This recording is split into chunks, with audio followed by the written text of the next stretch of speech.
On va parler de Xavier Bertrand. Vous lui avez consacré il y a peu longtemps un papier dans Paris Match. Il était dans le Calaisis aujourd'hui. Il voulait parler de ses propositions sur l'immigration. On va tout de suite écouter le candidat des LR, puisque désormais il est retourné au LR. Écoutez Xavier Bertrand. Dès le mois de mai 2022, si les Français me font confiance, je prendrai 2 mesures d'urgence. Tout d'abord, je mettrai fin au système actuel de régularisation. Plus aucun étranger entré illégalement en France ne pourra être régularisé. Je lancerai également une opération nationale de démantèlement des campements sauvages de migrants clandestins et surtout de règlement définitif de leur situation. Voilà pour Xavier Bertrand et ses propositions sur l'immigration. Ça vous étonne, Jeannette Bougrap? Il met le curseur assez loin, assez haut? Il met un curseur, non, je pense ses propositions sont équilibrées en fait. Puisqu'il le dit bien, il s'agit d'avoir une immigration choisie, c'est-à-dire des systèmes qui existent dans d'autres pays occidentaux, que ce soit au Canada, aux États-Unis ou dans certains pays européens où c'est une immigration qui est choisie en fonction des intérêts économiques d'un pays. Et puis contrairement à d'autres candidats, il n'y met pas cette dimension xénophobe ou parfois raciste. Il la dépouille d'un côté d'une morale assez détestable, et donc je trouve que c'est une politique publique qui est importante. On doit en discuter sereinement, et la représentation nationale doit avoir son mot à dire, donc je trouve ça très bien. Bruno Jeudi, c'est des propositions modérées pour vous dans toute la gamme de ce qu'il y a aujourd'hui à droite? C'est-à-dire que dans la catégorie des propositions s'agissant des Républicains, vous pouvez monter le curseur beaucoup plus loin, ce que fait Éric Ciotti, mais Éric Ciotti lui-même dit qu'il a assez peu de chances de devenir président de la République.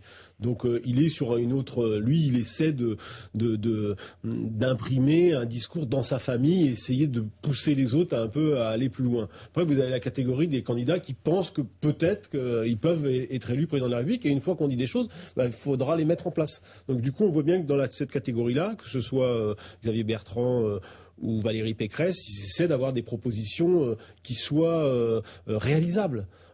Valérie Pécresse a mis en place, a déjà écrit son projet de loi, sa proposition de loi sur faire un référendum, les quotas, reprenant un peu ce qu'avait voulu faire François Fillon. Et Xavier Bertrand est sur un autre registre, peut-être plus concret, qui parle peut-être plus vite à l'opinion de droite, mais qui reste, c'est vrai, plutôt modéré, en tous les cas applicable. Parce que c'est ça aujourd'hui, quand on parle d'immigration...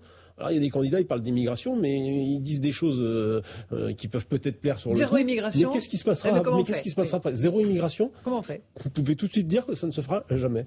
Donc, il faut que ce soit réaliste. Jacques Serret, et il faut aussi que les LR puissent se regrouper ensuite sur une même plateforme programmatique, notamment sur l'immigration, après la fin de la primaire. Et là, on sent qu'il est pleinement rentré dans cette campagne pour essayer de convaincre les militants LR. En fait. Parce que Xavier Bertrand, certes, ça paraît comme des propos raisonnables, mais dans sa bouche, ça étonne quand même un petit peu. C'est-à-dire qu'il va chercher la base militante. Il faut se souvenir qu'en 2017, il avait quitté les LR parce que c'était Laurent Wauquiez qui avait pris la tête du parti et qu'il n'était pas raccord sur cette ligne. Finalement, 4 ans après, on sent que finalement, il y revient pour essayer d'aller chercher cette base militante et essayer de les convaincre. Cette position a évolué, et celui qui a le plus évolué, peut-être, Jeannette Bougrap, c'est Michel Barnier, qui, lui, propose un moratoire sur l'immigration, pareil, un référendum, et ce qui lui vaut un certain nombre de critiques de la part de ceux qui l'avaient vu dans les habits de l'Européen absolu. Moi, il y a une évolution dans Michel Barnier, parce qu'il a... Entre l'image qu'on a pu connaître de lui, entre ministre des Affaires étrangères, de Jacques Chirac, le commissaire européen, le négociateur du Brexit, il a, je crois, en réalité, il y a eu une mutation. Alors, et je pense qu'il a quand même, en tout cas, il sait saisir justement, en fait, les problématiques qui sont à la France, et je pense qu'il a beaucoup changé. Peut-être qu'il y a quelques années, il n'aurait pas tenu ce discours-là. Et il a raison, et peut-être, je ne suis pas sûre que c'est parce qu'on aurait pu s'attendre à un autre discours. Justement, quand vous êtes au niveau européen, vous savez que les problèmes qu'il y a eu en Grèce, vous savez les problèmes avec l'Espagne, vous savez les difficultés, les camps que l'on voit en Grèce, où on voit les problèmes en Europe centrale. Justement, vous avez cette vision peut-être un peu plus globale qui vous oblige en disant il faut quand même que les États reprennent un peu la main et ne se disent pas que l'Europe va régler les problèmes. Donc, Mais moi, je trouve que en tout cas, les Républicains, en fait, font des propositions qui sont concrètes, réalistes et qui sont dépassionnées. Donc, et on doit avoir un sujet dépassionné. Juste pour dire, c'est que quand on a envie d'aller au Canada, on doit bien se soumettre à un régime de points, en fait. Beaucoup de jeunes vont faire des études au Canada ou des gens vont travailler au Canada. Personne ne va dire que le Canada est un... C'est quand même un des candidats les plus modérés qui a quand même fait un sacré chemin. Longtemps, Michel Barnier était considéré dans sa famille politique comme il était même par moments un peu marginalisé. C'était vraiment le plus centriste des membres du RPR. C'est un gaulliste social. Enfin, il n'était pas, non, parce qu'il n'était pas dans la mouvance Philippe Séguin. Xavier Bertrand était plutôt dans cette mouvance gaulliste sociale. Mais il a fait un sacré chemin.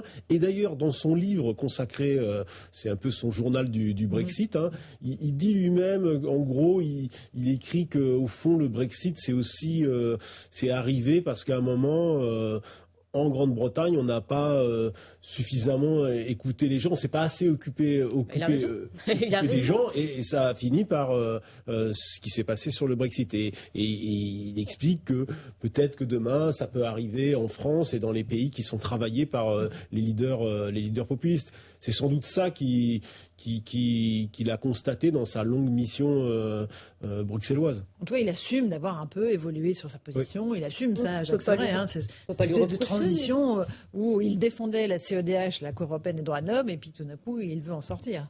Lui aussi, il doit se droitiser. C'est pour faire le parallèle avec Xavier Bertrand.